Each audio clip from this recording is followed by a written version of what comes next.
La question est ici de déterminer la période, la fréquence et la pulsation de ce signal qui s'écrit sous la forme de deux sinusoïdes. Alors voici la réponse. Dans ce signal, nous avons la somme de deux sinusoïdes. L'argument de la première est 314, t. T étant le temps supposé en secondes. L'argument de la deuxième est 628t plus 314. 314, ici, est additionné à 628t et correspondra à ce qu'on appellera plus tard à un déphasage. Nous avons donc deux sinusoïdes, l'une dont l'argument dépendant du temps est 314t, l'autre dont l'argument dépendant du temps est 628t. On en a un qui est donc le double, grosso modo, de l'autre. Ce sont des coefficients, 314 et 628, du temps t. La période correspondante pourra être déterminée à partir de la pulsation. Il est plus simple ici de voir que la pulsation est en facteur devant le temps t. Cette pulsation est pour la première sinusoïde de 314 radians par seconde, pour la seconde de 628 radians par seconde. La première est donc la moitié de la seconde. La plus petite est donc 314t. La plus petite pulsation est 314 radians par seconde. La seconde est de 628, c'est son double. 628 radians par seconde.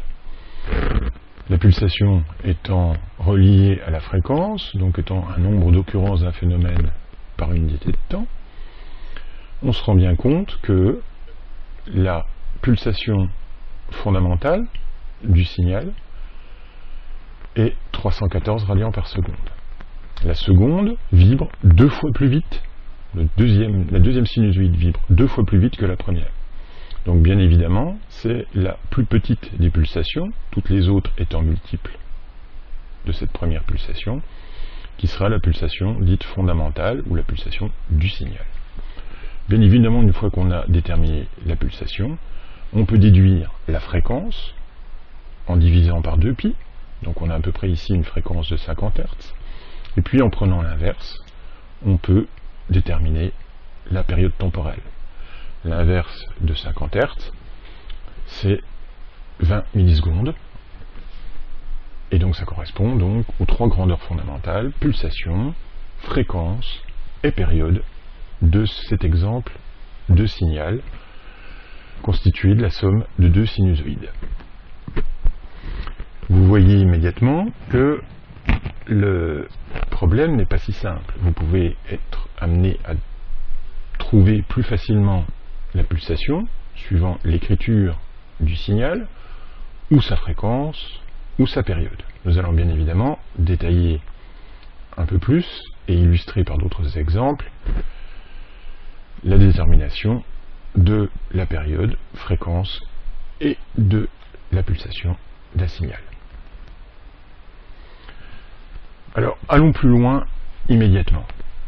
Si on prend un peu de recul par rapport à la fonction dépendante du temps. Ici, nous écrivons A, une amplitude, fois cosinus, une fonction trigonométrique périodique, de oméga t plus phi. Oméga en radians par seconde si t est en seconde, phi évidemment en radians. C'est un angle. Finalement, quel que soit le temps petit t, on a trois grandeurs qui nous permettent de définir ce signal. L'amplitude A, la pulsation oméga et le déphasage phi. Ces trois grandeurs suffisent à caractériser complètement le signal pour tout instant t. Alors si on considère maintenant le signal comme une fonction du temps, ces trois grandeurs suffisent à déterminer la fonction pour tout instant t appartenant à R, et donc on a d'une certaine façon, pour la première fois, et par le biais de cette remarque, comprimé l'information nécessaire pour déterminer les caractéristiques complètes du signal. On n'a besoin que de trois grandeurs réelles pour définir une fonction qui doit être définie pour tout instant t. C'est cette première remarque qui va gouverner la suite de ce cours, et qui permet en fait de conclure tout de suite que le spectre d'un signal correspond aux fréquences présentes dans le signal et permet de caractériser complètement le signal si on l'accompagne de l'amplitude et des éventuels déphasages.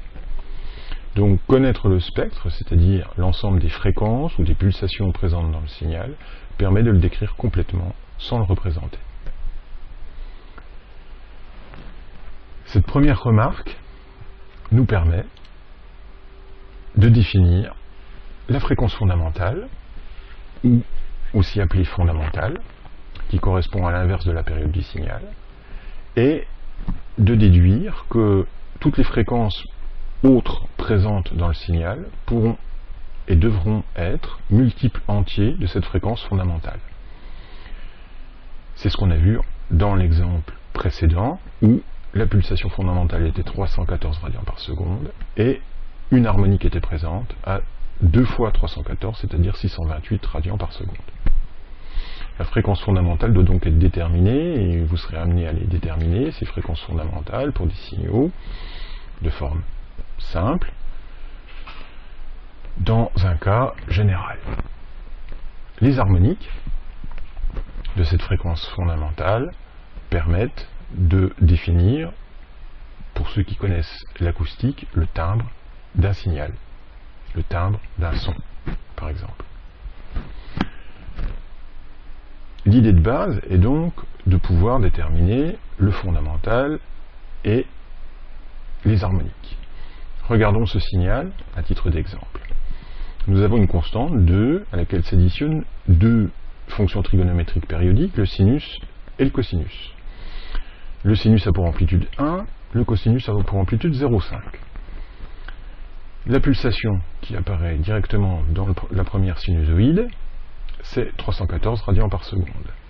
La pulsation qui apparaît dans la cosinusoïde, c'est 628 radians par seconde. La plus petite de ces pulsations, c'est 314 radians par seconde. La seconde est le double, donc un multiple entier de cette pulsation fondamentale. Donc dans la caractérisation du signal qu'on peut être amené à faire, on identifie deux fréquences, 50 Hz et 100 Hz, correspondant aux pulsations 314 radians par seconde et 628 radians par seconde respectivement. Ces deux fréquences sont présentes dans le signal. La première, 50 Hz, est la fréquence fondamentale, et la seconde est une harmonique, l'harmonique 2 de cette pulsation fondamentale, de cette fréquence fondamentale. Le spectre résultant du signal contient donc trois composantes. Une composante continue d'amplitude 2, ce signal constant, cette constante 2 devant, à laquelle on a additionné une composante sinusoïdale d'amplitude 1 et de fréquence 50 Hz, et une composante cosinusoïdale d'amplitude 0,5 et de fréquence 100 Hz. On a donc besoin de la fréquence fondamentale, de l'entier par lequel on obtient l'harmonique, ici 2, des amplitudes de chacune des fonctions, du type de fonction, et éventuellement de la constante, pour définir complètement cette fonction dépendant du temps, et qui sera définie à tout instant t. Le fondamental donc à 50 Hz, qu'on appelle aussi parfois harmonique 1, et l'harmonique 2 sont présentes dans ce signal.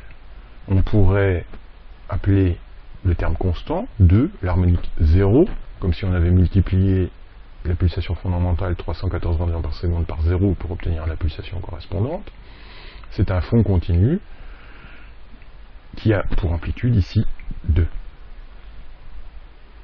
Donc on commence en fait à étudier des signaux un peu plus complexes, et puis on peut généraliser.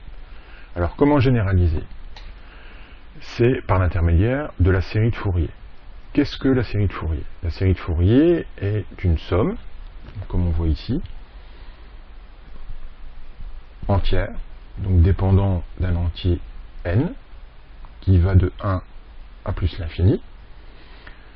Cette somme fait intervenir le produit d'amplitude, AN et BN, par des fonctions cosinus et sinus, donc une fonction périodique, dont l'argument peut être écrit sous la forme de 2pi n toujours cet entier sur lequel porte la somme, fois petit t, toujours notre temps, en secondes, divisé par grand T, qui sera à ce moment-là aussi en secondes.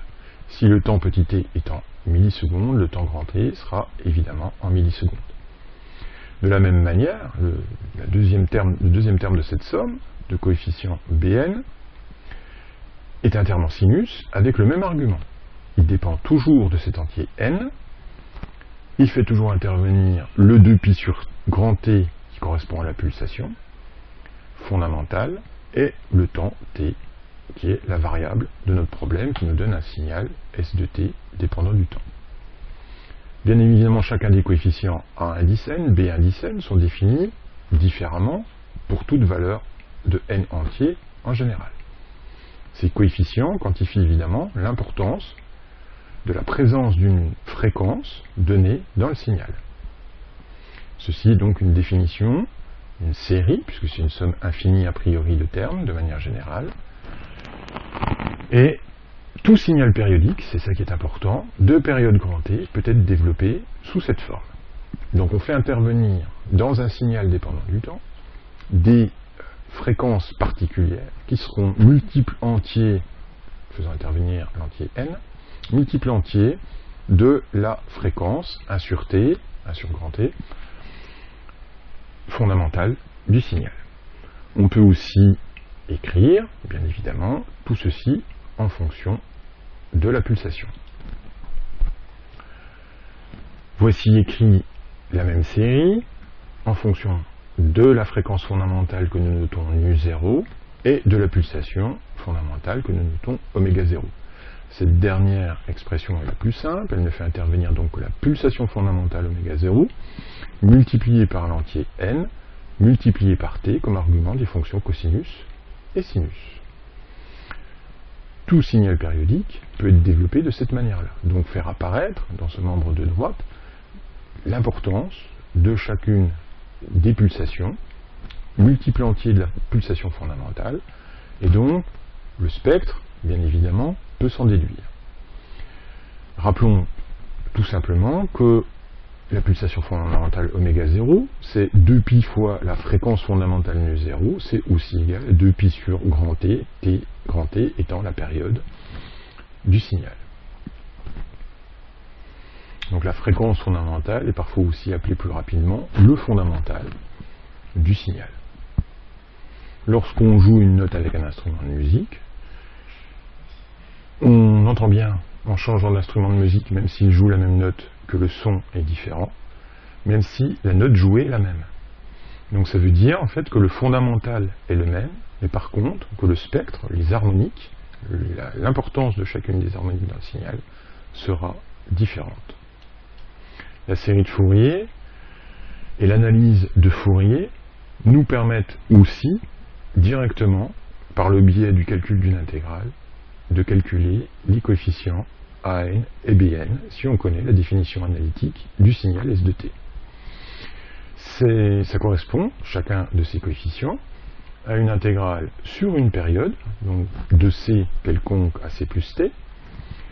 Bien évidemment, c'est une intégrale sur le temps, donc on a l'élément dt dans cette intégrale.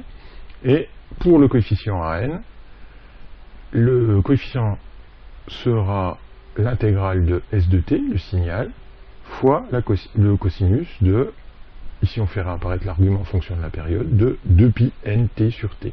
On aura donc pour chaque indice n une valeur de l'intégrale différente.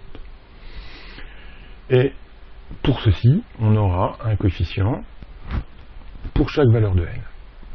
Pour les cosinus dans la série précédente, on aura le coefficient n. Pour les sinus dans la série précédente, on aura le coefficient bn. Le coefficient b0 est toujours nul, c'est le coefficient a priori du sinus dans la série de Fourier. Et le coefficient a0 est relié à la valeur moyenne de la fonction sur une période qu'on peut calculer, donc voici la définition, qu'on peut calculer à partir directement de l'intégrale ou à partir de la valeur moyenne définie de manière géométrique du signal sur une période. Pensons aussi à bien faire intervenir, pour que la série soit exactement égale à la fonction, ces coefficients de sûreté qui permettent d'être cohérents au niveau dimensionnel et d'obtenir le résultat correct. Maintenant, quelques propriétés, donc reliées aux propriétés du signal dépendant du temps. Si ce signal est pair, si la fonction s de t est paire, tous les coefficients bn sont nuls, pour tout n, donc ça permet d'éviter un calcul d'intégrale qui peut se révéler fastidieux. Si par contre on remarque que le signal est impair, a priori, tous les AN sont nuls, ce qui permet d'éviter le calcul des AN. Donc on aura à première étape déterminer si le signal est pair ou impair. Seconde étape, déterminer le fondamental, la fréquence fondamentale, la période de ce signal, ou la pulsation fondamentale. Puis ensuite, on aura à calculer chacun de ces coefficients de la série de Fourier pour obtenir le spectre.